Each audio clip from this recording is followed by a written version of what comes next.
ഞാൻ എൻ്റെ സംസാരത്തിൽ സൂചിപ്പിച്ചിരുന്നു, വിവാഹപ്രായം എന്നൊരു പ്രത്യേക പ്രായം പറയല്ല ഇസ്ലാം ചെയ്തത്. ഇസ്ലാം പ്രകൃതി മതമാണ്.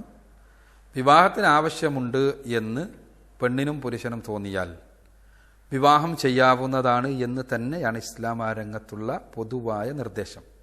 അതിനർത്ഥം ഏതെങ്കിലും കാരണത്താൽ വിവാഹം നീട്ടിവെക്കുവാനോ അവർക്കോ വിവാഹിതരാകുന്ന ആളുകൾക്കോ അല്ലെങ്കിൽ മാതാപിതാക്കൾക്കോ അനിവാര്യമായ സാഹചര്യത്തിൽ സമൂഹത്തിനോ ഒന്നും ഇക്കാര്യത്തിൽ ഇടപെടാൻ പാടില്ല എന്നല്ല. പക്ഷേ ധാർമ്മികത നിലനിർത്താൻ പറ്റുന്ന രൂപത്തിലായിരിക്കണം അത്തരം ഇടപെടലുകൾ എന്ന് ഇസ്ലാമിന് നിർബന്ധമുണ്ട്. വിവാഹപ്രായത്തെ സംബന്ധിച്ചിടത്തോളം അവർക്ക് വിവാഹം വേണമെന്ന് തോന്നുന്ന പ്രായമാണ് ഇസ്ലാം നിർദ്ദേശിക്കുന്ന വിവാഹപ്രായം. അതല്ലാതെ അതിൽ പ്രത്യേകമായ നിർദ്ദേശങ്ങളില്ല എന്നുള്ളതാണ്